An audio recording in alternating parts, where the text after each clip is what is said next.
avec un immense plaisir d'être parmi vous pour un exercice concernant une matière spéciale qui est l'SVT, la science de la vie et de la terre. Tout d'abord, avant de commencer, je vous exhorte à vous abonner. Ça ne coûte totalement rien de liker cette vidéo et de partager. Moi, ça me fait du bien, ça me procure de la force et de l'énergie pour continuer et ça me procure un beau plaisir. Tout d'abord, il faut savoir c'est quoi. Ici, c'est la reproduction chez les mammifères. Mammifères, c'est quoi? Les mammifères, il faut savoir que ce sont des animaux. Tu es un mammifère comme moi. Donc, ce sont des animaux dont la femelle nourrissent et allaite les petits au lait. Donc, ce qui veut dire que la femelle va va être fécondée par un autre mammifère mâle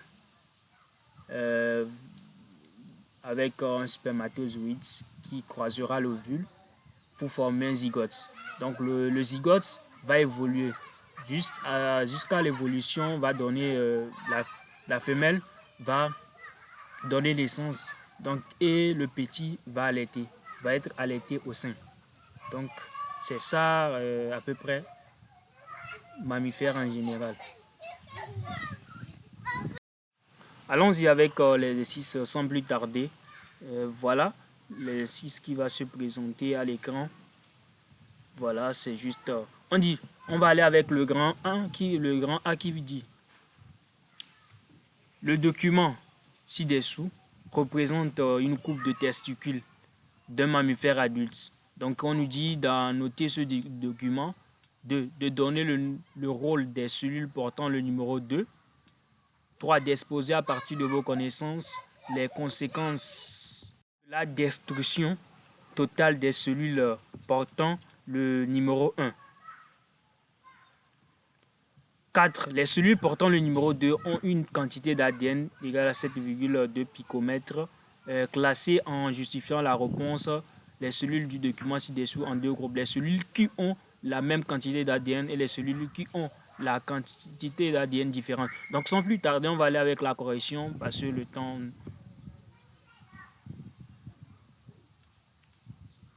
Voilà, le A nous dit d'annoter le document. Donc vous allez voir que le A, ici, ce sont les cellules de Leydig. Ici, c'est dans le tube séminifère. Donc nous avons les cellules de Sertoli. Le 2, Sertoli. Le 3, nous avons la spermatogonie. La spermatogonie avec ça, spermatogonie. Le 4, nous avons la spermatogonie 1. Le spermatocyte 1, sorry. Après ça, nous avons le spermatocyte 2, qui est le 5. Après ça, nous avons les spermatozoïdes.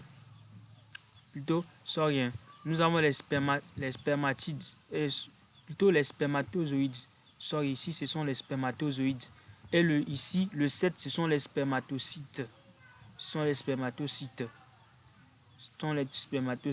Ça, ce sont les spermatozoïdes parce que nous avons les flagelles ici. Donc, sorry, c'est une erreur de saisie. Donc, on y va avec le 2, le rôle des cellules portant le numéro 2. Donc, le numéro 2, ce sont des cellules ce sont les cellules de Sertoli. Les rôles de la cellule de Sertoli se manifestent surtout dans la nutrition des cellules germinales, dans le soutien du tube séminifère et dans la participation à la formation des spermatozoïdes. Donc, approximativement, voilà les rôles de la cellule de Sertoli. On y va avec la question suivante.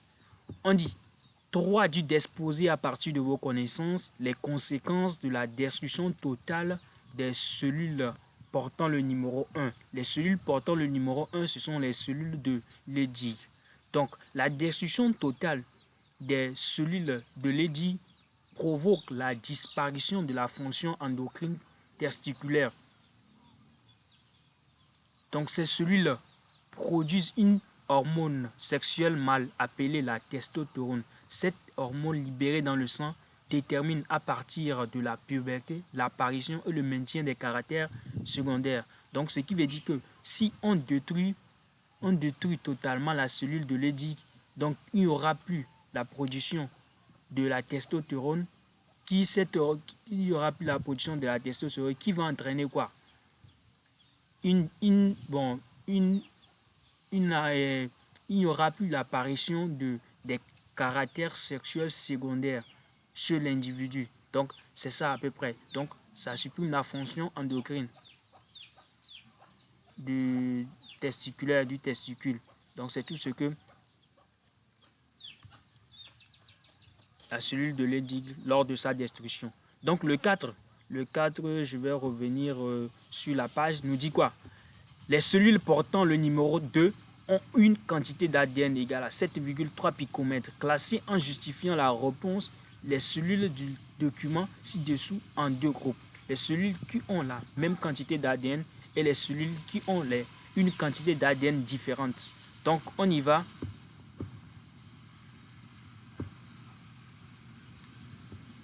Donc, les cellules de Sertoli sont des cellules somatiques, exactement, à 2 N chromosomes simples. Donc, la quantité d'ADN égale à 7,3 picomètres correspond à 2 N chromosomes simples. Donc, c'est ça que j'ai marqué ici. 2 N chromosomes simples. 2 N chromosomes simples. 2 N chromosomes entiers correspond à 7,2 fois 2 grammes. Entier, ça veut dire que nous avons X, deux chromosomes. J'ai représenté les X, les fois là comme ça pour représenter un chromosome simple.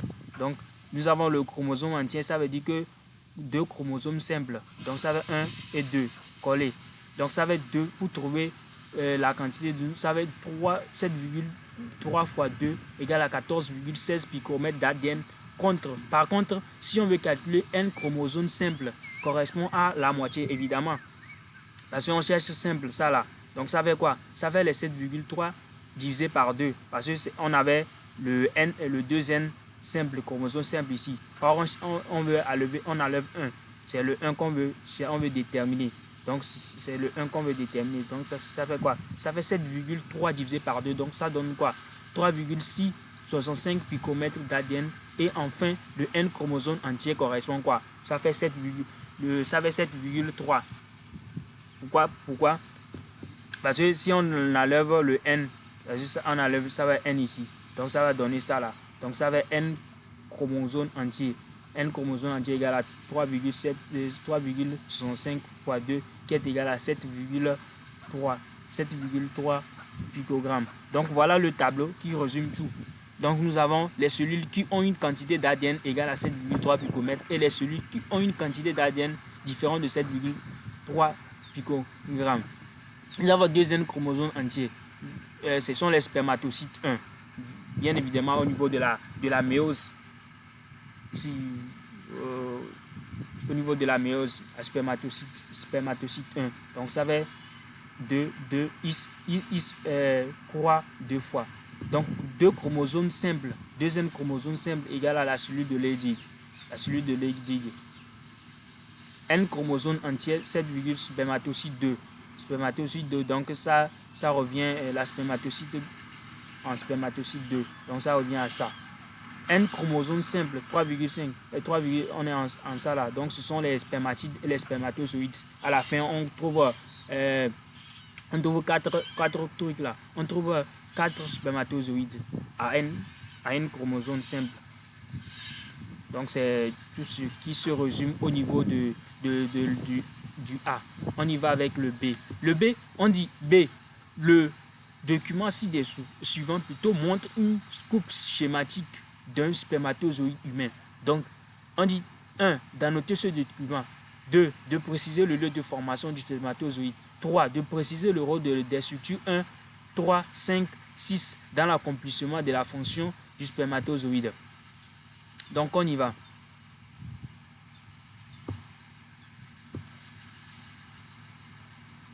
Voilà, c'est ça. C'est notre spermatozoïde, ça. C'est notre spermatozoïde. Donc, le 1, c'est le flagelle qui intervient dans le déplacement. Le 2, nous avons la membrane cytoplasmique, dans laquelle baignent les différents organites. Nous avons le 3. Le 3, nous avons la mitochondrie. Vous voyez bien la mitochondrie, ça se fait très bien voir, la mitochondrie. Le 4, nous avons le centrole. Le centrole, c'est ça qui est en haut ici, le centrole. Le 5, nous avons le noyau, c'est ça ici, le noyau. Le 6, nous avons l'acrosome, c'est ça ici, l'acrosome. Le 7, nous avons la pièce intermédiaire, c'est ça, la pièce intermédiaire. Le 8, nous avons la tête. Donc, c'est tout ce qu'il faut là-bas. On y va avec la question suivante. On dit de préciser le lieu de formation du spermatozoïde. La formation du spermatozoïde ou la spermatogenèse plutôt, se fait au niveau des tubes séminifères. Donc c'est la formation du spermatozoïde. Donc ce sont au niveau du tube séminifère qu'il y a la spermatogenèse. Avec la production de la cellule de Sertoli, tout ça là. Donc, nous avons la question suivante de préciser les rôles des structures 1, 3, 5, 6 dans l'accomplissement de la fonction des spermatozoïdes.